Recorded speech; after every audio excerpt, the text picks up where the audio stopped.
Faculty, आप लोगों का बहुत स्वागत है आज क्लास में। मुझे उम्मीद है आप लोग बहुत बेहतर होंगे, स्वस्थ होंगे, सुरक्षित होंगे। स्टार्ट करते हैं आज क्लास। और आज हम पढ़ने वाले हैं वंशागत की एवं विविधता का सिद्धांत। आज हम पढ़ेंगे क्या? आज हम बात करने वाले हैं क्रोमोसोमल थ्योरी ऑफ रिटेंस का अगला टॉपिक जिसे हम पढ़ने वाले हैं। आज हम पढ़ेंगे कुछ विशेष बीमारियों के बारे में, कुछ आनुवांशिक विकार के बारे में। इसमें सबसे पहला पोर्शन आएगा जिसे अपन कहते हैं पेडिग्री। पहला पॉइंट क्या आता है? पेडिग्री, जिसे अपन एनालिसिस कहते हैं। और दूसरा पोर्शन जो हम पेडिग्री एनालिसिस के बाद हम कहते हैं उसमें और चीजें क्या हो सकती हैं, वो दूसरा पोर्शन हम पढ़ेंगे विकार, कौन कौन से बीमारियां हो सकती हैं। स्टूडेंट, इस टॉपिक को पढ़ने से पहले या बीमारियों को समझने से पहले मैं आपको बता दूं, बहुत सारे बच्चों के दिमाग में सवाल आता है कि आनुवांशिक विकार सबसे पहले कैसे आते हैं। तो आनुवांशिक विकार के सबसे पहले आने का जो रीजन है वो म्यूटेशन ही है, जिसे मैंने लास्ट क्लास में आपको हल्का हल्का समझाया था कि म्यूटेशन क्या चीज है। म्यूटेशन मतलब है सडन चेंज इन डीएनए। ठीक है, कभी पॉइंट म्यूटेशन बीमारी का कारण बनता है। अब सवाल तो ये ठीक है, पीढ़ी दर पीढ़ी जा रहा है, लेकिन बहुत सारे बच्चों में ये, जैसे मैं फील करता हूँ, बच्चों का सवाल होता है कि पहली पीढ़ी में कैसे आया होगा। तो पहली पीढ़ी में आने के लिए उन्होंने म्यूटेशन का सहारा लिया, और प्रीवियस क्लास में मैंने म्यूटेशन आपको क्लियर समझा दिया था कि point mutation, frame shift mutation के द्वारा कभी कभी डीएनए बदल जाता है, कभी कभी निकल कट जाता है, कभी कभी ऐड हो जाता है, और ये सारी चीजें जो है वो म्यूटेशन का कारण बनती है। ठीक है, स्टार्ट करते हैं अगला पॉइंट। अब बीमारियों को समझने के लिए बहुत सारे साइंटिस्ट लोगों ने एक ना ग्राफिकल रिप्रेजेंटेशन बनाया। ग्राफिकल रिप्रेजेंटेशन मतलब एक ग्राफ बनाएंगे और उस आधार पर हम समझेंगे कि ये बीमारी पीढ़ी दर पीढ़ी कैसे ट्रांसफर होगी, इन बीमारियों का क्या आधार होगा, कैसे ट्रांसफर होंगी, इन सब विषयों के बारे में आज हम बात करेंगे। तो ये बहुत बेसिक सी बात है, इसको आप समझते हैं। देखो, इन्होंने फैमिली ब्रांचिंग का मतलब होता है पीढ़ी दर वंशावली विश्लेषण, एक पेडिग्री बनाई।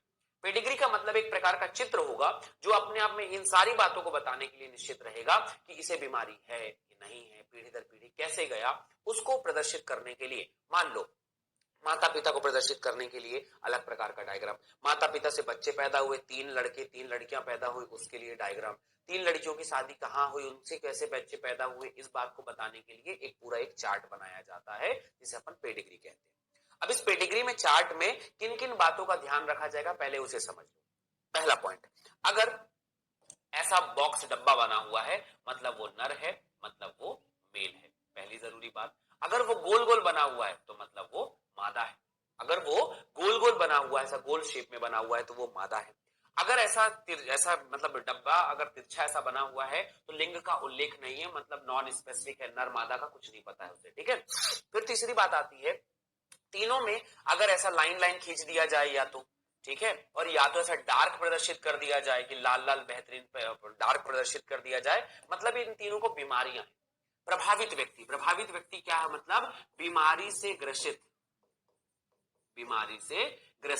तो अगर किसी पीढ़ी में मान लो दोनों के बीच में वो हुई, अगर कोई नर अगर मान लो बीमारी से ग्रसित है, तो हम पूरा डब्बा तो बना नहीं सकते, तो हम ऐसा डब्बा बनाएंगे और ऐसे ऊपर उसके ऊपर लाइन खींच देंगे। ये भी वही प्रदर्शित कर रहा है, ये भी वही प्रदर्शित कर रहा है।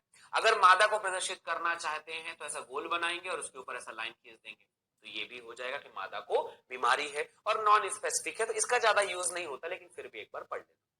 अब उसको प्रदर्शित करना है, तो मान लो माता पिता हैं और इनके बीच में जो विवाह के बाद जो है इनके बीच में रिप्रोडक्शन हुआ, तो नर और मादा का रिप्रोडक्शन को प्रदर्शित करने के लिए एक लाइन बना दी जाती है। तो तीसरा पॉइंट आता है कि ये नर है और ये मादा है, बीच में लाइन खींच दिया, मतलब इनके बीच में हुआ मैथुन, मैटिंग हुई, और मैटिंग का मतलब रिप्रोडक्शन इन्होंने कर लिया। अगले पॉइंट पे, अब ये रिप्रोडक्शन कर लेते हैं। रिप्रोडक्शन करने के बाद अब इसके बाद में कभी कभी लाइन आती है कि दोनों के बीच में 2 लाइन बन गई। 2 लाइन का मतलब रिश्तेदारों के बीच में मैथुन हो गया। ठीक है, आपस में ही ये 2 रिश्तेदारों के बीच में मैथुन हुआ, लड़का लड़की हुए, उसी से रिश्तेदारी थी और साथ आपस में फिर मैथुन हो गया। इसके बाद इसी लाइन के बाद अगर ऐसा बना हुआ है, ऐसा दिखाई दे रहा है, ठीक है, तो ये बताना चाहता है कि ये प्रथम पीढ़ी है F1 और ये पीढ़ी है द्वितीय F2 पीढ़ी, और इस पीढ़ी में ये गोल बना मतलब वो फीमेल है, डॉटर पैदा हुई है, और ये जो पैदा हुआ है वो है सन।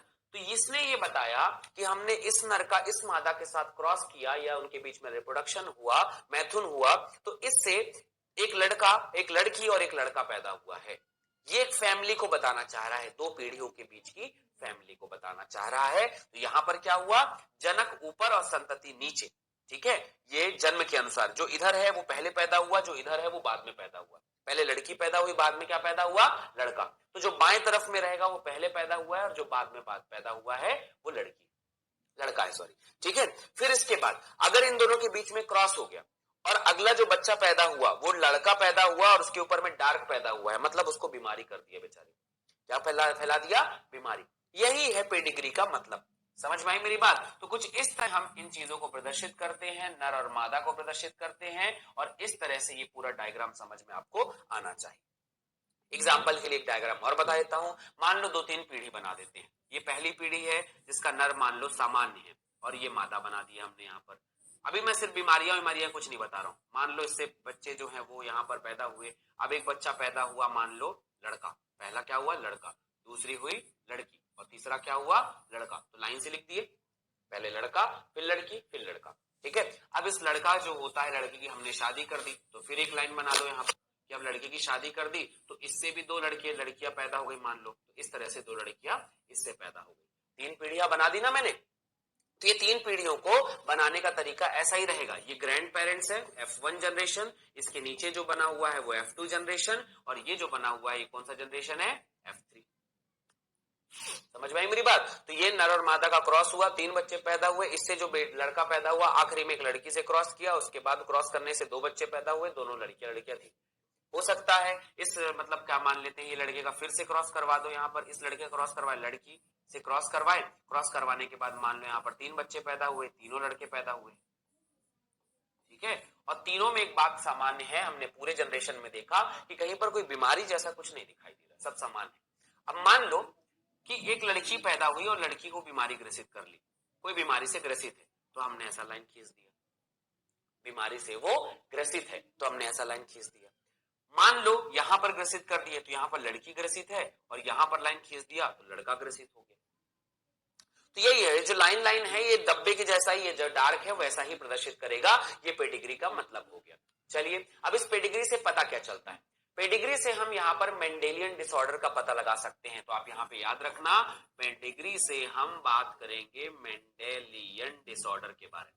मेंडेलियन डिसऑर्डर का मतलब है कि इनके पास में जो होने वाली बीमारियां हैं, इसे मतलब जेनेटिकल डिसऑर्डर, इन सारी जेनेटिकल डिसऑर्डर का पता, जेनेटिकल डिसऑर्डर जीन में होने वाली सारी परिवर्तनों को हम पेडिग्री से समझ पाएंगे। इसका एक और खास बात है कि मान लो हम में से किसी नर और मादा को पता चला कि हम में कोई बीमारी है, ठीक है, तो आने वाली पीढ़ी में किसको बीमारी हो सकती है, किसको बीमारी नहीं होगी, ये पता लगा लेंगे। उसके बाद आने वाली पीढ़ियों में हो सकता है वो ट्रांसफर हो जाए, तो हम पीढ़ी दर पीढ़ी उनके जाने की जो प्रायिकताएं हैं, उन प्रायिकताओं को पता लगा सकते हैं। हम उसे पढ़ सकते हैं, सीख सकते हैं कि वो कैसे एक पीढ़ी से दूसरी पीढ़ी में ट्रांसफर होगा। तो एक पीढ़ी से दूसरी पीढ़ी में जाने का जो गुण है वही ट्रांसफर करेगा। जो एक पीढ़ी से दूसरी पीढ़ी के बीच में जाने का जो गुण है वही ट्रांसफर करेगा कि भाई साहब ये होगा कहां पर, किसे होगा। अगर नर को है तो माता को होगा क्या, अगर पिताजी को है तो बेटी को होगा क्या, बेटी को है तो बेटा को होगा क्या, उसके बेटे को होगा क्या, या मान लो माता को है तो वो बेटी को होगा, बेटा को होगा। ये सारी बातें पता लगाने का जो साइंस है, जो ग्राफ है, वो पेडिग्री एनालिसिस है। आगे बढ़ते हैं। एनसीईआरटी ये 2 डायग्राम लिखा हुआ है। उससे पहले मैं बीमारियों के बारे में आपको बता देता हूं और इसको पढ़ने का फिर मैं आपको तरीका बताऊंगा, आपको बहुत क्लियर कट समझ में आ जाएगा। देखो बेटा, सबसे पहली चीज तो यहां पर ये है कि मान लो मेरे पास में मैंने कोई लिख दिया मेंडेलियन डिसऑर्डर। ठीक है, मेंडेलियन डिसऑर्डर मतलब सीधी सी बात है भाई कि मेंडेलियन डिसऑर्डर जो है बेटा वो होता है जीन्स पर। दुनिया में 2 प्रकार के डिसऑर्डर है, एक तो मेंडेलियन और एक डिसऑर्डर है आपका जिसे अपन कहते हैं क्रोमोसोमल डिसऑर्डर। ठीक है, क्रोमोसोमल डिसऑर्डर यही हमारा पार्ट है। तो जैसे मान लो यहां पर ये जेनेटिकल डिसऑर्डर पूछा गया है, तो आप कहेंगे जेनेटिकल डिसऑर्डर 2 प्रकार का है। एक तो मेंडेलियन जो किस पे डिपेंड करता है, जीन्स पे, मतलब छोटा चेंज अगर आएगा उसकी वजह से जो बीमारी है वो मेंडेलियन डिसऑर्डर। मेंडेलियन क्यों? क्योंकि मेंडल साहब ने टोटल बात जीन के आधार पर कही थी, इसलिए मेंडेलियन डिसऑर्डर। इसी को जेनेटिक डिसऑर्डर भी कहते हैं, जेनेटिक डिसऑर्डर भी कहते हैं। मतलब इनमें जो परिवर्तन हुए वो जीन की वजह से हुए, और यहां पर कुछ परिवर्तन पूरे क्रोमोसोम की वजह से आ जाते हैं, तो हम इसे कहेंगे गुणसूत्रीय विकार। तो कभी कभी क्या होता है कि पूरा का पूरा गुणसूत्र चेंज हो गया, तो हम उसे कहेंगे गुणसूत्रीय विकार। और कभी कभी जीन में छोटा मोटा चेंज बस आता है तो हम उसे कहते हैं मेंडेलियन डिसऑर्डर। ठीक है, ये बात हो गई। अब अगला सवाल आएगा कि ठीक है भाई, मान लो मेरे पास मेंडेलियन डिसऑर्डर है, ये कितने टाइप के हो सकते हैं? तो अगला सवाल आता है कि मेंडेलियन डिसऑर्डर जिस जीन में हो रहा है वो जीन कौन से नंबर पे है? तो जीन के दो प्रकार है, या तो हो सकता है वो ऑटोसोम में हो, ठीक है, तो पहला विकार हो जाएगा ऑटोसोम, और या तो हो सकता है वो सेक्स लिंक्ड हो। ध्यान से मेरी बात समझना बेटा, अगर 22 क्रोमोसोम में कहीं परेशानी है तो हम उसे कहेंगे ऑटोसोमल डिजीज, ऑटोसोमल डिसऑर्डर कहेंगे। तो आपसे पूछा जाएगा बताओ कि मेंडेलियन डिसऑर्डर कितने टाइप के हो सकते हैं? आप कहेंगे या तो ऑटोसोम के जीन में कोई चेंज आएगा, ऑटोसोम तो आप समझ ही गए होंगे कि जो 22 क्रोमोसोम हमारे पास में रहते हैं उनमें कोई प्रॉब्लम आएगी तो हम उसे ऑटोसोमल डिसऑर्डर कहेंगे। अब एक्स या सेक्स लिंक्ड क्या है भाई? तो 23rd नंबर का जो क्रोमोसोम होता है ना, वो क्रोमोसोम है। मादाओं में XX और नर में एक्स। अब एकदम सीधी सी बात यह है कि नर में जो वाई क्रोमोसोम होता है ना, वो तो पक्का है कि वो मेल से मेल में, मेल से मेल में ही जाता है। वाई क्रोमोसोम हमेशा किस में जाता है? मादा में होता है क्या? नहीं बात है, वो पुरुष में रहेगा, पुरुष से पुरुष में ही जाएगा। तो जो पुरुष से पुरुष में ट्रांसफर होता है उसे वाई लिंक्ड कहते हैं। वो एक अलग प्रकार की बीमारी है और वो फिक्स रहता है कि अगर नर को है तो वो नर को ही जाएगा, और जब फिक्स है तो उसे पढ़ना क्यों? तो हम जो दूसरे प्रकार की बीमारी को पढ़ते हैं उसे सेक्स लिंक्ड कहते हैं। सेक्स लिंक का मतलब ये होता है 23rd नंबर पे जो हमारा एक्स क्रोमोसोम है, चाहे वो मादा में हो चाहे वो नर में हो, तो एक्स लिंक्ड डिजीज डिसऑर्डर भी हम कहते हैं। तो हमारे पास में दो प्रकार की बीमारियां हैं बेटा। पहली बीमारी का नाम है ऑटोसोमल डिसऑर्डर और दूसरी बीमारी का नाम है सेक्स लिंक डिसऑर्डर। और सेक्स लिंक का मतलब याद रखना बेटा, यहां पर की जो 23rd नंबर पे वाई क्रोमोसोम को हम नहीं ले रहे हैं, सिर्फ किसको ले रहे हैं? एक्स लिंक को। ये पहला दो प्रकार की बीमारियां हो गई जेनेटिकल डिसऑर्डर का। पहली बात समझ में आ गई। अब ये जो ऑटोसोमल डिसऑर्डर है ये भी दो प्रकार का होता है। ऑटोसोमल भी दो प्रकार का होगा, एक होता है डोमिनेंट, एक होता है डोमिनेंट मतलब प्रभावी, ठीक है, और एक होता है अप्रभावी। अभी मैं इन सब का ट्रिक बताता हूं कि आप इन्हें कैसे पहचानेंगे और फिर वो पेडिग्री जो मैं आपको बताया हूं वो कैसे पहचानेंगे। तो एक बीमारी हो गई डोमिनेंट और एक हो गया अप्रभावी। अप्रभावी का मतलब हो गया एक डोमिनेंट डिजीज है और एक होता है रिसेसिव। ये बहुत पूछा जाता है कि बताइए ये कौन सी बीमारी है, और ये बीमारी ऑटोसोमल है कि सेक्स लिंक्ड है, ये बीमारी डोमिनेंट है कि रिसेसिव है, ऐसा बहुत पूछा जाएगा। अभी ये जो डायग्राम है ना, आपके सामने ऐसा डायग्राम दिखा दिया जाएगा और बोलेगा बताओ कि ऑटोसोमल डिसऑर्डर है कि सेक्स लिंक्ड डिसऑर्डर है कि डोमिनेंट है कि रिसेसिव है, तो आपको पता रहना चाहिए। तो कुछ बीमारियां प्रभावी रहती, कुछ रहती हैं अप्रभावी। पहले इंट्रो पढ़ लो फिर मैं ट्रिक बताता हूं।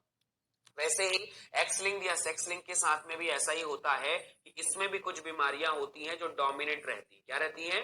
डोमिनेंट मतलब प्रभावी रहती है, और कुछ रहती हैं अप्रभावी, अप्रभावी, ठीक है। अब एक बात नजर आती है, चाहे अगले हम लोग अगर एनसीईआरटी के हिसाब से माने तो हमारे पास में चार प्रकार की बीमारियां हो सकती हैं। एक तो ऑटोसोमल डोमिनेंट, दूसरा autosomal recessive, sex link dominant और सेक्स लिंक रिसेसिव। अब सबका थोड़ा थोड़ा एग्जांपल पढ़ लेते हैं। सबके अगर एग्जाम्पल को देखने जाएं तो हमारे पास में जो डोमिनेंट है, आपको एक बात पता होनी चाहिए कि डोमिनेंट का मतलब है कि वो जनरेशन से जनरेशन, एक पीढ़ी से दूसरी, दूसरी से तीसरी, चौथी, पांचवी, सब में बराबर जाएगा। तो इसको भी एनसीईआरटी नहीं पढ़ाएगा। तो डोमिनेंट डोमिनेंट को एनसीईआरटी नहीं पढ़ाएगा, प्रभावी प्रभावी को एनसीईआरटी पढ़ाएगा। तो हम पहले प्रभावी को लिख लेते हैं, फिर मैं आपको डोमिनेंट भी एक आध पॉइंट तो बता ही दूंगा। जो अप्रभावी है, जो रिसेसिव है, उसमें आता है बेटा सबसे पहली बीमारी जिसका नाम होता है सिकल सेल, ठीक है, सिकल सेल एनीमिया। हम क्या कहते हैं उसे? Sickle cell anaemia. पहली बीमारी आप लोग जानते हैं सिकल सेल एनीमिया के बारे में। सिकल सेल एनीमिया जो है, एनीमिया, सॉरी क्या लिख दिया मैंने यहाँ पर, एनी,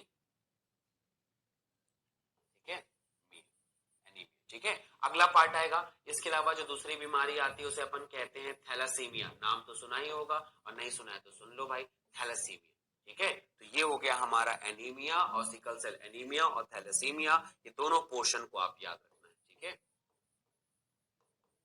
एनीमिया, थैलेसीमिया, ये दोनों अप्रभावी रिसेसिव है, ऑटोसोमल रिसेसिव डिजीज है।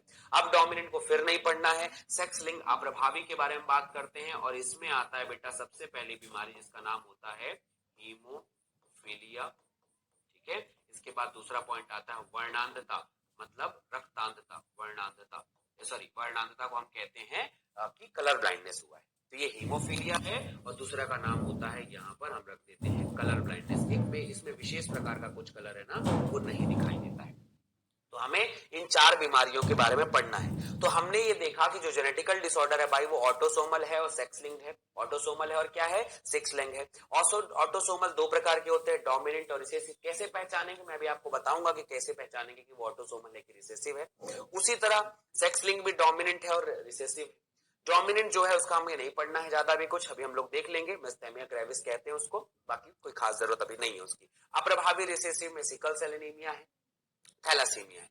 डोमिनेंट प्रभावी और डोमिनेंट अप्रभावी मतलब जो सॉरी जेनेटिकल जो है वो आपका सेक्स लिंक अप्रभावी, हीमोफीलिया और वर्णांधता इसके बीच में आते हैं। अब हम इस टॉपिक के बैकग्राउंड में चलते हैं। कैसे पहचानेंगे कि वो ऑटोसोमल डिजीज है, कैसे पहचानेंगे कि वो सेक्स लिंक डिजीज है, कैसे पहचानेंगे कि वो डोमिनेंट है, कैसे पहचानेंगे कि वो रिसेसिव है। तो आइए हम इसके ट्रिक की तरफ में चलते हैं। ठीक है, तो जब हम इसके ट्रिक की तरफ में आएंगे तो मेंडेलियन इसका आधार का उपयोग करके फिर हम लोग जो है वो पेडिग्री बनाएंगे। तो अभी आगे आगे पढ़ते चलो, फिर हम लोग पढ़ेंगे। ठीक है, तो अब ये टॉपिक आ गया दूसरा कि हाउ टू फाइंड, मतलब मेंडेलियन डिसऑर्डर आपके सामने ये पेडिग्री है, कैसे पहचानेंगे। तो पहले उसको पढ़ लेना और हम लोग यहाँ पे देखना हाउ टू फाइंड, कैसे हम फाइंड करेंगे डिसऑर्डर्स। हम बीमारियों को देखकर, पेडिग्री को देखकर कैसे पहचान लेंगे कि बीमारी हुई है कि नहीं हुई है। सबसे पहले ये डायग्राम को पढ़ना आ गया ना, जहां जहां लाल है वो है बेटा प्रभावी और जो नीला नीला दिखाई दे रहा है वो अप्रभावी, मतलब ना लाल है उसको बीमारी है और जहां नहीं दिखाई दे रहा है वो अप्रभावी है। आइए सवाल सुनते हैं। How to find disorder, pedigree को देख के कैसे पता लगाएंगे कि वो ऑटोसोमल डोमिनेंट है, ऑटोसोमल रिसेसिव है, सेक्स लिंक डोमिनेंट है, सेक्स लिंक रिसेसिव है, कैसे पता लगाएंगे। देखो भाई, पहला कैलकुलेशन, पहला ट्रिक बता रहा हूं और इस ट्रिक से आपको 90% या 99% क्वेश्चन बन जाएंगे। पहला सवाल, मुझे अगर पहचानना है कि वो ऑटोसोम है कि नहीं, अगर मुझे ऑटोसोम को पहचानना है तो मैं ये देखूंगा कि मेरे पास में मान लेते हैं फादर है, मेरे पास में क्या है, फादर है, और दूसरा उसके बीच में जो क्रॉस हुआ वो गई मदर। अगर कोई बीमारी फादर को है और वो वहां से डॉटर को फैल गई, किसको फैल गई बेटा, डॉटर को, और साथ ही साथ में सन को भी फैल गई, तो अगर कोई बीमारी डॉटर के साथ साथ सन में भी ट्रांसफर हो रहा है, मतलब मेल से मेल में भी जा रहा है और मेल से फीमेल में भी जा रहा है। अब फादर एब्सोल्युटली मेल और डॉटर जो है वो वहां पर फीमेल और सन भी जो होता है वहां पर रहेगा मेल। तो ये हो गया पहला तरीका। और दूसरे तरीके से देखेंगे तो मदर भी सन में ट्रांसफर कर रही है और मदर भी किस में ट्रांसफर हो सकता है, डॉटर में। तो यदि कभी भी कोई भी बीमारी आपको पेडिग्री में एक साथ नर और मादा दोनों में, मतलब डॉटर एंड सन में, यहां पर हो गया ये फीमेल में, आपको फीमेल के साथ साथ अगर मेल में भी दिखाई दे, इसका सीधा सा मतलब है कि वो लोग जो है बेटा ऑटोसोमल बीमारी। कौन सी बीमारी है, ऑटोसोमल। पहला ट्रिक हमने देख लिया, ये डायग्राम याद रखिएगा। दूसरे ट्रिक की तरफ में आते हैं। अब कैसे पहचानेंगे कि भाई वो जो बीमारी है वो सेक्स लिंक्ड है और वही रहेगा आगे जाकर एक्स लिंक्ड। एक्स लिंक को पहचानने के लिए बहुत ज्यादा आवश्यक है, ट्रिक है कि इसमें याद रखना है कि अगर वो फादर को हुआ है, किसको हुआ है, फादर को, तो वो पक्का है कि जो है वो ट्रांसफर होगा डॉटर को। किसको ट्रांसफर होगा, डॉटर को। ठीक है, तो ये यहां पर जो है मान लेते हैं ये फीमेल को। तो अगर मान लो फादर जो है वो मेल था, फादर कौन था, मेल है, तो वो वहां पर डॉटर को ट्रांसफर होगा, और डॉटर तो हमेशा आपको पता ही है भाई फीमेल होती है। ठीक है, डॉटर हमेशा कौन है, फीमेल है। तो मेल से गया फीमेल में, मेल से किस में गया, फीमेल में। अब दूसरा पार्ट, अब हमारे पास में मान लेते हैं मदर है, तो मदर का जो ट्रांसफर है, मदर जो है वो ट्रांसफर हुई, ये तो फीमेल रहेगी मदर। तो मदर से मान लो कोई कैरेक्टर अगर ट्रांसफर हुआ है तो वो ट्रांसफर होगा सन को, और सन कैसा रहेगा, मेल रहेगा। तो दो बातें निकल कर नजर आई कि कभी अगर फादर में बीमारी दिख रही है और उसके बाद वो डॉटर में ट्रांसफर हो गई, और अगर कभी मदर में बीमारी दिख रही है और अगर सन में ट्रांसफर हो गई, अगर कभी ऐसा हुआ तो हम उसे कहेंगे sex linked x linked recessive disease या एक्स लिंक्ड डिजीज। तो हमने इस तरह से ऑटोसोम्स और सेक्स लिंक को पहचान लिया कि ऑटोसोम बीमारी तभी होगी जब वो नर और मादा दोनों में बराबर रूप से ट्रांसफर होगी, ऑटोसोमल रहेगी। और कभी भी अगर डिस्क्रिमिनेशन होता है मेल फीमेल का, मेल से फीमेल में जा रही, फीमेल से मेल में जा रही, ऐसा कुछ हुआ तो हम उसे कहेंगे सेक्स लिंक बीमारी है। तीसरी बात, इसके अलावा तो इस तरह से हमने दो चीजें तो पहचान ली भाई, एक तो सबसे पहला ऑटोसोमल और दूसरा एक्स लिंक्ड। नर से नर में गया, मतलब, और इसके बाद याद रखना कि वही बता रहा हूं मैं, फादर से सन में और मदर से डॉटर में, मदर से डॉटर में और फादर से डॉटर में और मदर से भी डॉटर में, सब में गया। फादर ने लड़का लड़की दोनों को दिया, मदर ने लड़का लड़की दोनों को दिया, तब कौन सी बीमारी है? ऑटोसोमल। बट अगर मान लेते हैं सेक्स लिंक डिजीज की बात करते हैं तो वो हमेशा मेल से फीमेल में, फीमेल से मेल में जाएगा। इस मेथड को हम कहते हैं बेटा क्रिस क्रॉस मेथड। क्या कहते हैं? Criss cross method. यहां पर लिंग का अलग ही काम चल रहा है, मेल से फीमेल में जा रहा है, फीमेल से मेल में जा रहा है। तीसरा चौथा पॉइंट अब इसके बाद, अब कैसे पहचानेंगे कि ठीक है ऑटोसोमल और रिसेसिव तो ठीक है, अब वो डोमिनेंट है कि रिसेसिव कैसे पहचानेंगे? तो अगर मैं देख रहा हूं डोमिनेंट की बात, तीसरा नंबर, डोमिनेंट कौन है और कौन नहीं, तो जब मैं डोमिनेंट की बात कर रहा हूं तो मतलब मैं एक बात यहां पर देख रहा हूं कि यदि कोई बीमारी, यदि बीमारी, ऐसा आप लिख सकते हैं, आप डायग्राम में भी बना लेना, बीमारी प्रथम पीढ़ी में रहे, जनरेशन 1 में रहे, उसके बाद उसी तरह वो जनरेशन 2 में आ जाए, फिर आ जाए जनरेशन 3 में, तो अगर जनरेशन 1, जनरेशन 2, जनरेशन 3 सब में बीमारी रहेगी, हर बीमारी रहेगी, तो उसे अपन डोमिनेंट बीमारी कहेंगे, प्रभावी बीमारी कहेंगे। तो सबसे पहले आप यही देखना कि हर पीढ़ी में है कि नहीं। मैं भी इसको पीढ़ी का मतलब कैसे होता है वो भी दिखा दूंगा, हर पीढ़ी में दिखाई दे मतलब वो प्रभावी बीमारी। तो सबसे पहले आप ये देखना कि वो किधर किधर ट्रांसफर हुआ, तो पहले पहचान लो कि वो ऑटोसोमल है कि सेक्स लिंक्ड है, फिर पहचानो कि वो पॉइंट भाई प्रभावी है कि अप्रभावी है। तो प्रभावी है अगर, तो जनरेशन 1, जनरेशन 2, जनरेशन 3, हर जनरेशन में रहेगा, फीलियल 1, फीलियल 2, फीलियल 3, हर पीढ़ी में ये बीमारी रहेगी। और दूसरी बात आती है रिसेसिव, तो अगेन वही बात हो गई कि अगर हर पीढ़ी में बीमारी अपने आप को प्रदर्शित नहीं कर रही है तो रिसेसिव का मतलब क्या होता है? अप्रभावी बीमारी। एग्जाम्पल के लिए मान लो जनरेशन 1 में बीमारी है, इसके पास बीमारी है, इसके बाद गए यहां पर मान लेते हैं जनरेशन 2, इसके पास बीमारी नहीं है, फिर हो सकता है 3, जनरेशन क्या गया 3, हो सकता है जनरेशन 1 में ही ना हो, जनरेशन 1 में ही ना रहे, हो सकता है जनरेशन 1 में रहा ना रहे, लेकिन 2 के पास में हो सकता है, 3 के पास में फिर हो सकता है, लेकिन फर्स्ट के पास में नहीं है ना। तो सेकंड में कहां से आ गया? सेकंड में जो आया है वो फर्स्ट से ही आया है, तो उसके पास में अप्रभावी तौर पर छुपा हुआ था, अपने आप को प्रदर्शित नहीं कर रहा था। और यदि अपने आप को प्रदर्शित नहीं करेगा तो हम कैसे पहचान पाएंगे कि वो ऑटोसोमल डोमिनेंट है कि रिसेसिव है? तो अगर प्रदर्शित नहीं किया हर जनरेशन में मतलब रिसेसिव है, हर जनरेशन में आया मतलब डोमिनेंट है, प्रभावी है। ऐसा गुण जो पहले में F में भी रहेगा, F2 में भी रहेगा, F3 में भी रहेगा, तीनों जगह F2, F1, F2, F3 तीनों होने के बाद वो प्रभावी है। तीनों पीढ़ी में अगर नहीं रहेगा, किसी भी एक बीच में गैप आ जाएगा, अप्रभावी बीमारी। ठीक है, अगर मान लेते हैं फादर से सन में, सन से डॉटर में, डॉटर से जो मदर से डॉटर में, हर किसी में अगर ट्रांसफर हो रहा है तो ये होता है, ये बीमारी है। चलो अभी इस डायग्राम को याद रखो और फ्लो चार्ट के डायग्राम को देखने की कोशिश करो। मेंडेलियन डिसऑर्डर में आपके सामने ये डायग्राम है और इस डायग्राम को देखकर एकदम बिल्कुल क्लियर कट करने की कोशिश करो, समझो। सबसे पहले देखो भाई, ये डायग्राम में आपको क्या दिख रहा है? ये फीमेल है, ये मेल है, ठीक है। फर्स्ट जनरेशन में क्रॉस हुआ और फर्स्ट जनरेशन में आप देखो कि ये पहली जनरेशन है, ये पहली जनरेशन, ये F1, ये जनरेशन F2 और ये तीसरी जनरेशन F3। तीनों पीढ़ी में से किसी भी एक में, तीनों पीढ़ी में से किसी भी एक में अगर बीमारी है मतलब वो डोमिनेंट बीमारी। पहली पीढ़ी देखो लाल एक जगह दिखाई दे रहा है, फीमेल है, बहुत सही बात है। दूसरी पीढ़ी देखो दो जगह लाल दिखाई दे रहा है, मादा और नर दोनों में दिखाई दे रहा है, प्रथम सेकंड पीढ़ी है, प्रभावी हुआ। तीसरी पीढ़ी में देखो 3 में नहीं दिखाई दिया, 4 में नहीं दिखाई दिया, लेकिन 5वें नंबर में लड़की में दिखाई दे दिया, मतलब कहीं ना कहीं जीन तो है, तो ये बीमारी जो है वो प्रभावी। पहली चीज तो ये, तो डायग्राम देखते ही आपको पता चल गया कि ये बीमारी है जो है वो कैसी है बेटा? प्रभावी है। कैसे? तीनों पीढ़ी में दिखाई दे रहा है कि नहीं भाई? ये पहला पीढ़ा, दूसरा पीढ़ा, तीसरा पीढ़ा, तीनों पीढ़ी में अगर ये दिखाई देगा तो वो जो है वो सेम है। अब इसके बाद दूसरा पार्ट, अब इसमें ये देखो कि ये महिला को था यहां पर, अब दूसरी पीढ़ी में यहां पर महिला में पुरुष को भी है, मेल को भी है, और किसको है?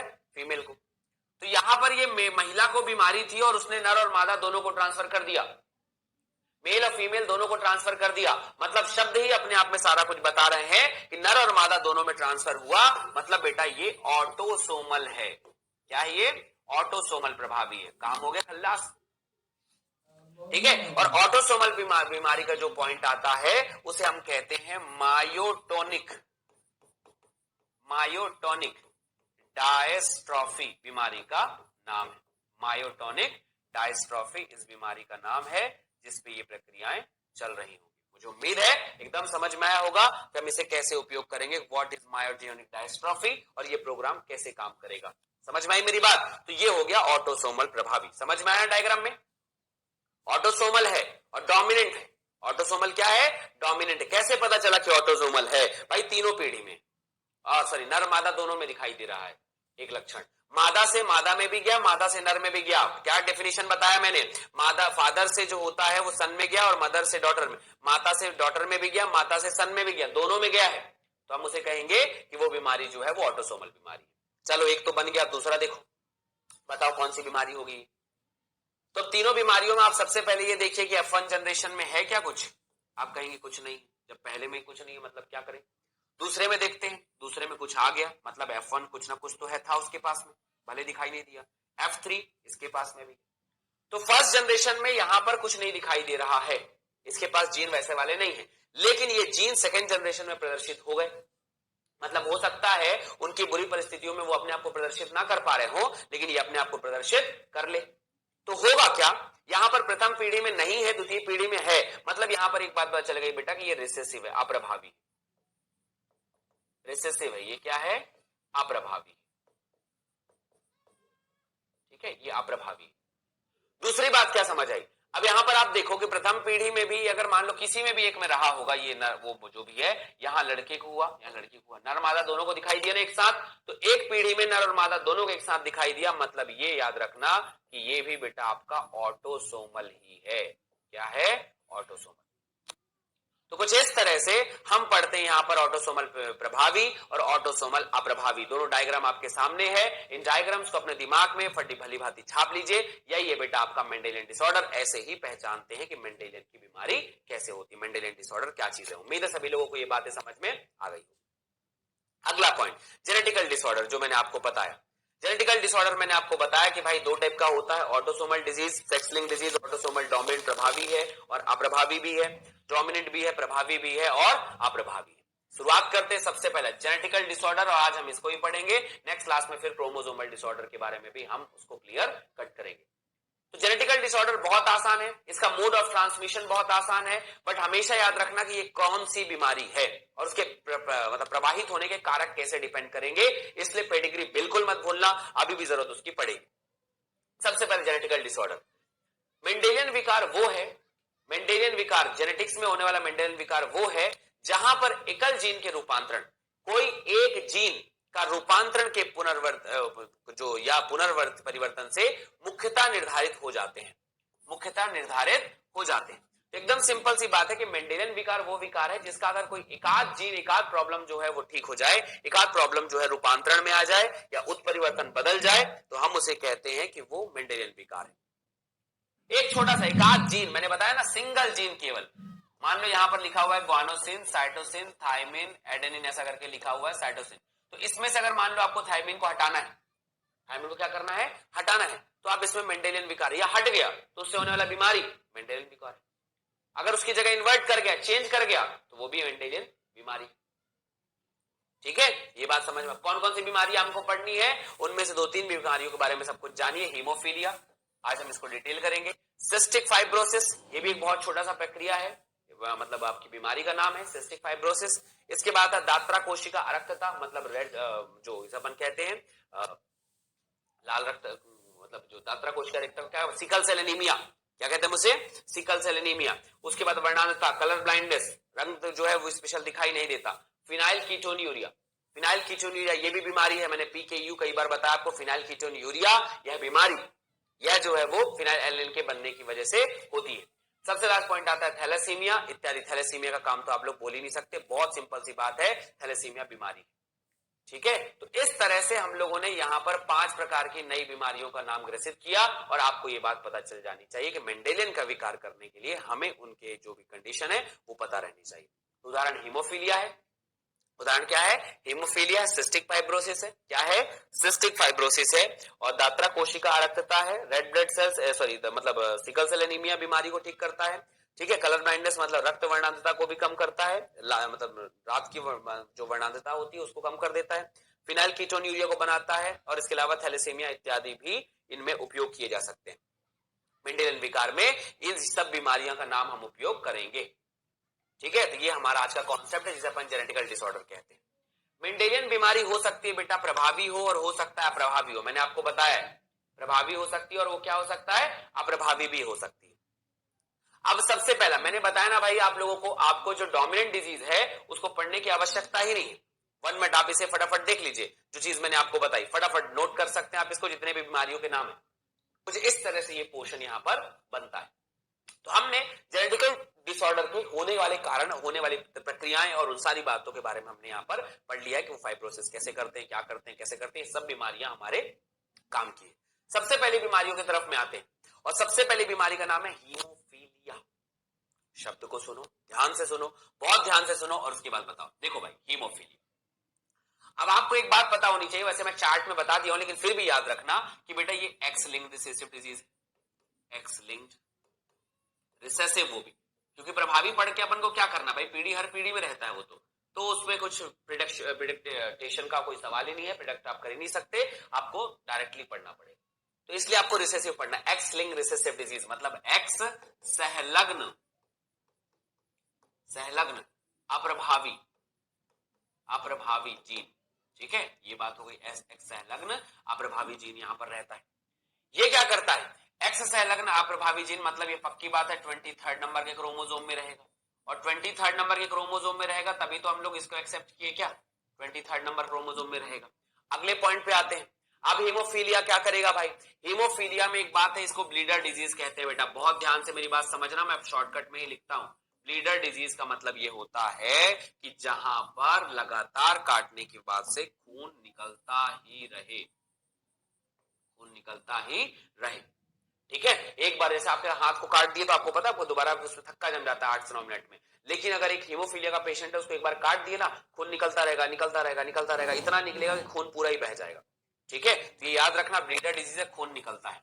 अब इस खून को क्या करेंगे, तो खून जो होता है निकलता है, इसको बॉडी से लॉस होता है, जिसकी वजह से थक्का नहीं जमता, ठीक है, रक्त का थक्का नहीं बनता, रक्त का थक्का नहीं बनता है, ठीक है। अब रक्त का थक्का नहीं बना मतलब लगातार ब्लड लॉस होता रहेगा, मतलब लगातार ब्लड लॉस होता रहेगा, ब्लड का लॉस होता रहेगा और धीरे धीरे एक समय के बाद इंसान जो होता है वो आगे की तरफ में बढ़ ही नहीं पाता, ब्लड लॉस बहुत नुकसान होता है, ब्लीडर डिजीज मृत्यु तक हो जाती है। ये है आपका हीमोफीलिया। समझ में आ रही मेरी बात, किसी को गलती से चोट लगा 8 मिनट के अंदर क्लॉटिंग हो जानी चाहिए, बट परंतु इस केस में ऐसा बिल्कुल भी नहीं होता। सबसे जरूरी बात, यह लिंग सहलग्न रोग है, बिल्कुल सही बात है, लिंग मतलब एक्स और सहलग्न का मतलब लिंक्ड, ठीक है, ये रोग है। इस रोग में रुधिर का थक्का जमाने वाला संबंध एकल प्रोटीन प्रभावित हो जाता है, वो प्रोटीन प्रभावित हो गया जिसकी वजह से रक्त बनाया ही नहीं, ठीक है, थक्का बनाया ही नहीं। इसमें एकल प्रोटीन जो होता है श्रृंखला का अंश मात्र होता है, एक सिंगल प्रोटीन होता है जो इसमें अंश मात्र की तरह काम करता है। इसके कारण से आहित व्यक्ति के शरीर की एक छोटी सी चोट भी रुधिर का निकलना बंद ही नहीं होता। अगर छोटी सी चोट भी अगर इसके पास में लग गई तो याद रखना उसके पास में वो टॉपिक बनता ही नहीं है, ठीक है। तो हमें नेक्स्ट टॉपिक में बारे में समझना चाहिए कि नेक्स्ट टॉपिक क्या होता है। ये हो गया लिंग सहलग्न, वाई सहलग्न एक्स लिंग डिजीज जिसे हम कहते हैं, ये हमारा प्रोफेशन, ठीक है, जिसे हमें पढ़ना है। तो ये एक्स लिंग है जिसको अपन कहते हैं हीमोफीलिया। फर्स्ट टाइम इसे ब्लीडर डिजीज भी कहते हैं और इसे रॉयल डिजीज भी कहते हैं। आपको पता है रॉयल डिजीज की सबसे बड़ी बात यह होती है कि रॉयल डिजीज बेटा, ठीक है, क्यों, क्योंकि पहली बार इंग्लैंड के साइंटिस्ट जो राजा थे उनका नाम था एलिजाबेथ, उन राजा मतलब उनके जो क्षेत्र था ना, ब्रिटेन के राजा महाराजा हमेशा से रही है, एलिजाबेथ हमारे देश की जो वो थी, उसके शरीर में सबसे पहले ये हुआ था। महारानी का नाम एलिजाबेथ, उसे काटा गया तो उसके शरीर से जो है खून निकलता गया, निकलता गया, खून इतना ज्यादा निकल जाता है कि मनुष्य वैसे ही मर जाता है। तो दैट्स व्हाई रॉयल डिजीज है, ब्लड लॉस ज्यादा होता है, रक्त का थक्का नहीं जम पाता है, 23 नंबर के क्रोमोसोम में होता है, ये एक्स सहलग्न बीमारी है, ध्यान से सुनिएगा। अगले पॉइंट पे तो कुछ इस तरह से हो गया। अब एक सवाल बनाते हैं इसके ऊपर में, तो हीमोफीलिया हमारा कंप्लीट हो गया, ठीक है। अब ये पूछा जाएगा हीमोफीलिया कैसे ट्रांसफर होता है, तो हीमोफीलिया वाले केस में दो बातें याद रखना। अगर हीमोफीलिया है तो नर और मादा में कैसे ट्रांसफर होगा, हीमोफीलिया का नर कैसे बनेगा और मादा कैसे बनेगा। मैं हीमोफीलिया की मादा बनाता हूं, ठीक है। तो हमारे पास में 23 नंबर के क्रोमोसोम में रहता है बेटा X Y X Y X Y, सही है, ये X Y X Y X Y. अब अगर हीमोफीलिया है तो ये ऊपर से एक्स लिंक्ड डिजीज है ना बेटा, कौन सी है, एक्स लिंक्ड, वाई डिजीज नहीं। अब एक्स लिंक्ड है तो हमारे पास दो चांसेस है कि या तो कैपिटल एच लिख दें और या तो सामान्य रहे। दो ही ऑप्शन है, एक तो कैपिटल एच लिख दें और या तो क्या कर दें, सामान्य रहे। अब कैपिटल एच अगर ऊपर की तरफ में यहां पर एच लिख दिए, वो इस बात को प्रदर्शित करना चाहता है कि इस क्रोमोसोम में बेटा हो गया हीमोफीलिया। तो यहां पर ये बात आती, सॉरी ये मादा नहीं नर होगा, क्षमा क्षमा क्षमा क्षमा क्षमा, ये हो गया नर आपका और ये हो गया आपका मादा। तो जब हम लोग एक्स वाई लिख रहे हैं तो ये हेट्रो मतलब होमोफीलिया हो गया, इसके पास में हीमोफीलिया हो गया, ये बीमारी। तो अगर दोनों में से नर के पास तो केवल एक ही एक्स क्रोमोसोम है ना, दूसरा है ही नहीं, तो या तो रहेगा या तो नहीं रहेगा, बीच का ऑप्शन कुछ है ही नहीं। मादा के पास में 3 क्रोमोसोम है, x x x x x x x x, और ये एक्स वाली बीमारी है, यह एक्स वाली बीमारी है। तो एक्स एक्स में क्या हो सकता है पहले केस में वो सामान्य रहे, ये सामान्य रह सकता है, हो सकता है दोनों में से किसी एक क्रोमोसोम में रहे। तो आपको पता है जब वो दोनों में से किसी एक क्रोमोसोम में रहता है तो हम उसे कहते हैं वाहक। क्या कहते हैं उसे, वाहक। मतलब इसे अपन कहेंगे कि ये जो है अब यहां से ट्रांसफर करेगा, वाहक है यहां से, ठीक है, वेक्टर की तरह काम करेगा, यहां से उसे ले जाने की कोशिश करता है, ये हो गया वाहक। और दूसरे दोनों नंबर पे अगर एच एच लिखा हुआ है, इसका मतलब इसे हो गया बेटा हीमोफीलिया, हीमोफीलिया। तो ये पोर्शन हो गया हीमोफीलिया, क्योंकि वाहक जो होता है वो उसे अपन कैरियर भी कहते हैं। क्या कहते हैं, कैरियर। मुझे उम्मीद है ये बात आपको समझ में आई होगी कि हीमोफीलिया जो एक्स लिंक डिजीज है, एक्स लिंक मतलब 23rd नंबर बेटा, और जो 23rd नंबर के क्रोमोसोम की बात कर रही है, टॉपिक समझ में आ रहा है तो वो बनना याद रखना कि वो 23rd नंबर का क्रोमोसोम मादा का 3 प्रकार से हो सकता है, एक्स एक्स एक्स एच और एक्स, एक्स एच और एच, 3 प्रकार से बन सकता है। अगर एक्स एक्स रहा तो सामान्य है, एक्स एच और एक्स रहा तो वाहक है, एक्स एच एच रहा तो हीमोफीलिया है। बहुत जरूरी बात हो गई। फिर उसी तरह नर में आता है तो या एक्स वाई और यही हो सकता है, या तो नॉर्मल रहेगा पूरी तरह से, या तो पूरी तरह से नॉर्मल रहेगा एक्स वाई नॉर्मल है, और या तो रहेगा एक्स एच और वाई, क्योंकि इनके पास सिर्फ एक ही एक्स क्रोमोसोम है, दो ही प्रायिकता हो सकती है, या तो है या तो नहीं है। इन तीनों में 3 प्रायिकता बन सकती है, दोनों में है, एक में है, दोनों में नहीं, दोनों में नहीं है तो अलग चीज है, सामान्य है, दोनों में से किसी एक में है तो वो वाहक है, दोनों में है अगर तो उसको हीमोफीलिया बीमारी हो गया है। और उसी तरह से एक्स लिंक 23rd नंबर पे अपन देखते हैं कि अगर एक्स एच वाई रहेगा, क्या रहेगा, एक्स एच वाई, ये ऊपर में है ना, तो इसके पास होमोफीलिया क्रोमोसोम है। दूसरा पॉइंट, एक्स वाई जो रहेगा वो अगर मतलब स्ट्रक्चर नहीं रहेगा तो नॉर्मल रहेगा, हमेशा एक्स वाई में कोई जीन नहीं है तो वो नॉर्मल रहेगा। ये है haemophilia sex linked recessive disease, sex linked recessive disease. आप इसके ऊपर क्रॉस कर सकते हैं, आंसर बना सकते हैं, कहीं पर भी कोई परेशानी हो तो फिर आप लोग मुझे बता सकते हैं, ठीक है। ये हमारा हीमोफीलिया। दूसरा पॉइंट आता है कलर ब्लाइंडनेस। जब अपन कलर ब्लाइंडनेस की बात करते हैं बेटा तो ये भी लिंग संलग्न रोग है, यह भी आपके लिंग के द्वारा ही संपन्न हो पाता है। उस समय पे ये बात ध्यान रखना, लिंग संलग्न का रोग का मतलब ये होता है कि ये भी एक्स लिंक्ड है भाई, क्या है ये, एक्स लिंक्ड डिजीज है ये। और जब अपन एक्स लिंक्ड डिजीज के बारे में बात करते हैं तो ये अप्रभावी विकास है, विकार है, यह अप्रभावी है, सेक्स लिंक रिसेसिव है, ये अप्रभावी है। क्यों अप्रभावी है भाई, क्योंकि अप्रभावियों के बीच में रहता है, ठीक है, अप्रभावी नंबर के जीन में रहता है, अप्रभावी नंबर के जीन में रहता है। देख लीजिए इसे फटाफट, डायग्राम में क्या है, वर्णांधता इसे कहते हैं हिंदी में। यह भी मैं आपको पहले ही बता चुका हूं, एक्स लिंक रिसेसिव डिजीज ही है। अब होता क्या है, ध्यान से देखना, इसकी वजह से हमारी आंखों में एक विशेष प्रकार की कोन सेल होती है। क्या होती है, कोन सेल, हमारी आंखों के अंदर कोन सेल होती है।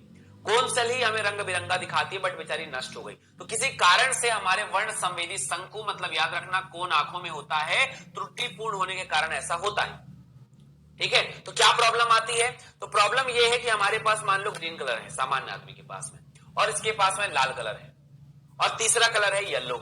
भाई साहब इसको येलो दिखाई देगा, ग्रीन को भी ये येलो ही दिखेगा, और लाल को भी ये येलो ही दिखाई देगा। इसको कभी भी जो है वो येलो के अलावा ज्यादातर रेड और ग्रीन कलर देखने में बहुत परेशानी होती है। सबसे ज्यादा फ्रीक्वेंसी, सबसे कम फ्रीक्वेंसी, दोनों में सब परेशानी है, लाल में भी और सफेद में भी। ये लाल रंग और सफेद रंग में विभेद नहीं कर पाता, इसको दोनों येलो दिखाई देते हैं, ये परेशानी का सबब है। यही परेशानी का मतलब है कि दोनों अलग अलग क्यों दिखाई देते हैं, दोनों एक साथ दिखाई देने लग गए, लाल में हरा में इसको डिफरेंस ही नहीं कर पाया। जब ये नहीं कर पाएगा तो ठीक है, तो ये परेशानी का कारण बनता है। जब दोनों अलग अलग नहीं कर पाएंगे तो क्या परेशानी हो गई यहां पर कि भाई दोनों का डिफरेंस ही नजर नहीं आएगा।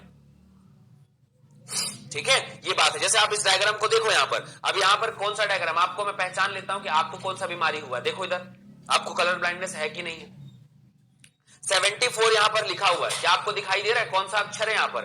तो अगर आपको हरा कलर नहीं दिखाई दे रहा मतलब बेटा कलर ब्लाइंडनेस हो। 74 अगर लिखा हुआ दिखाई दे रहा है तो बहुत सही बात, क्योंकि हरा कलर दिखाई दे रहा है। तो हरा ऐसा नहीं है कि हरा और जो है आपका क्या बोलते हैं लाल दिखाई ही नहीं देगा, लेकिन आप उसमें विभेद ही नहीं कर पाएंगे, डिफरेंस नहीं कर पाएंगे कि कौन हरा है कौन मतलब हरा और आपका लाल दोनों येलो दिखाई देगा, आप विभेद नहीं कर पाएंगे, दोनों सेम टाइप का दिखाई देगा आपको। ठीक है, और क्योंकि हमारे पास में जो कोन सेल है आंख में आपको पढ़ाया जाएगा 11th में या पढ़ा होगा आप लोगों ने, तो 11th वाले पोर्शन में इसको पढ़ा जाएगा कि वो दोनों अलग अलग हो जाता है। अगले पॉइंट पे, यह परिणाम लाल और हरे रंग के विभेद नहीं कर पाता, यह बात ध्यान रखना। यह भी एक्स क्रोमोसोम पर जीनों के उत्परिवर्तन की वजह से ही हुआ है, यह भी एक्स लिंग ही बीमारी है। अब चूंकि एक्स लिंग बीमारी है इसलिए 8% चांसेस है कि यह पुरुषों में होगा और 0.4% चांसेस है कि यह मादा में होगा। एक बहुत इंपॉर्टेंट बात है, यहां पर ध्यान रखना। बहुत कम चांस, फीमेल के पास में 2 क्रोमोसोम है, दोनों में से एक आध में वाहक वगैरह तो हो ही जाता है, तो ये चांसेस 8% जो है पुरुष में और 0.4% नारियों में होता है। नारियों में कम चांसेस है, मेल में ज्यादा चांसेस के रहते हैं। इसका कारण है कि लाल हरी के वर्णांधता के लिए जो एक्स क्रोमोसोम है वो नर में एक ही है, तो ज्यादा तेजी से प्रभावित करेगा। एक है अंधा में काना राजा वाला हिसाब है, और मादा के पास में 2 है, तो दोनों मिलकर थोड़ा बहुत प्रदर्शित कर पाते हैं एक्स क्रोमोसोम का उपस्थित होना है। नर पुरुष की कोशिकाओं में केवल एक एक्स क्रोमोसोम होता है, परंतु नारियों में 2, तो इसलिए नारियों में ज्यादा प्रदर्शन नहीं हो पाता और नर में ये प्रदर्शन हो जाता है। ये है कलर ब्लाइंडनेस, जिसके बारे में हम लोगों ने पढ़ा। अगेन हीमोफीलिया के जैसे यहां पर भी वही होगा बेटा, हीमोफीलिया के जैसे यहां पर भी होगा कि अगर आप नर को लिखेंगे तो ये लिखाई जाएगा XY और XY।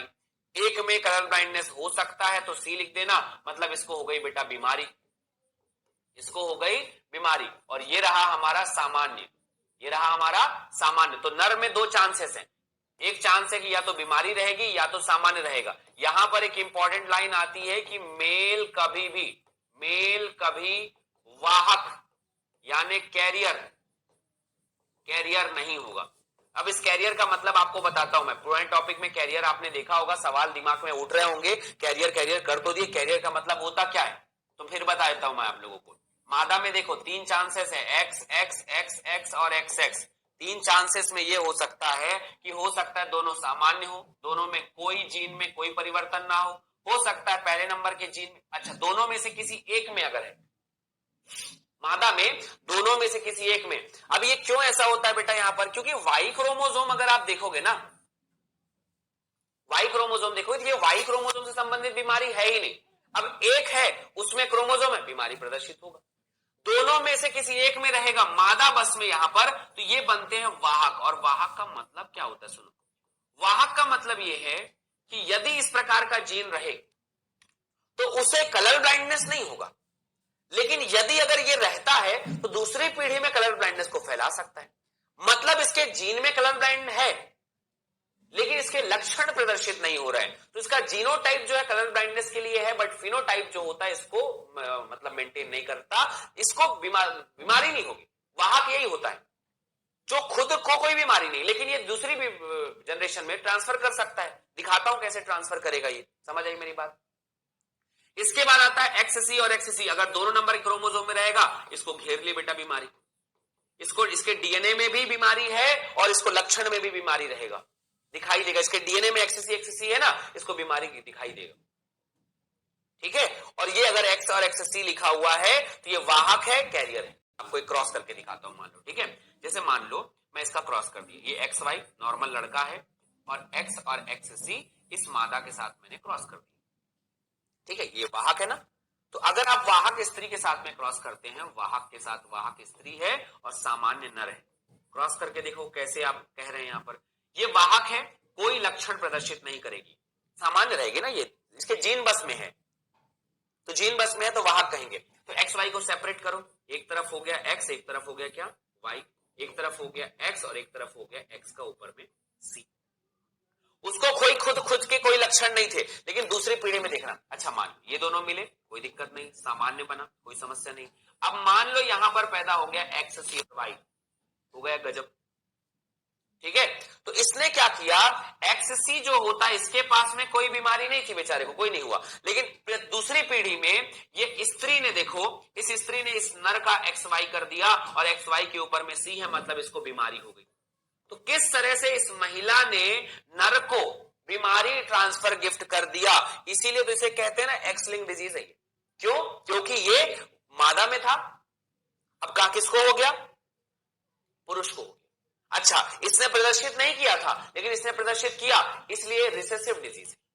यही बात तो है ना। अच्छा, इसके पास कोई लक्षण नहीं था, लेकिन इसके पास लक्षण आ गया, बेचारे के पास में यहां पर मेल का तो दुनिया तबाह हो गया, कलर ब्लाइंडनेस हो गया। सेम टू सेम हीमोफीलिया में होता है, सेम केस वैसे ही बनेंगे, इसके ऊपर कुछ क्वेश्चन हम कर सकते हैं। फिर तो ये पॉइंट हो गया आपका हीमोफीलिया वाले केस, ठीक है। और कलर ब्लाइंडनेस में भी सेम टू सेम ही बनता है, कोई दोनों में कोई खास डिफरेंस नहीं, ठीक है। तो इस तरह से ये याद रखना कि पीढ़ी दर पीढ़ी ट्रांसफर होते रहते हैं, ठीक है। ये पॉइंट हमारा बनेगा। चलिए, इतना पोर्शन को ध्यान पे रखेंगे। नेक्स्ट पोर्शन पे हमारा अगला पॉइंट होगा, हम आज पढ़ा, हम लोगों ने क्या बेटा, हम लोगों ने पढ़ा सबसे पहले यहां पर chromosomal disorder, sorry Mendelian disorder. सबसे पहले आज हम लोगों ने जो देखा है उसका 1 मिनट रिवीजन कर लेते हैं। तो ये मेंडेलियन डिसऑर्डर में मैंने आज आप लोगों को थोड़ा सा डिटेल में एक्स्ट्रा नॉलेज भी दिया कि डिसऑर्डर में सबसे पहले हमने पेडिग्री पढ़ा, पेडिग्री को पढ़ने का तरीका पढ़ा, और फिर जेनेटिकल डिसऑर्डर पढ़े, उसके बहुत सारे चार्ट वगैरह जो बनाए, नहीं तो आज के टॉपिक हमारा कंप्लीट है। जेनेटिकल डिसऑर्डर हम पढ़ते हैं इसमें, ठीक है। तो ये हो गया मेंडेलियन और जेनेटिकल डिसऑर्डर। इसके बाद अब इसके ऊपर कुछ क्वेश्चन कर लेते हैं। आइए देखते हैं क्या सवाल हम बना सकते हैं। सबसे पहला सवाल, ध्यान से सुनना, आपको मैंने चार्ट बनाया है, इसको ध्यान से सुनो। इनमें से कौन सी बीमारी रोग अलिंग सहलग्न है? इनमें से मैंने आपको कौन कौन सी बीमारी है, अलिंग सहलग्न का मतलब होता है, अलिंग मतलब समझ गए, ऑटोसोमल, लिंग का मतलब होता है तो उसको अपन कहते हैं सेक्स लिंग, सहलग्न का मतलब होता है सेक्स लिंग,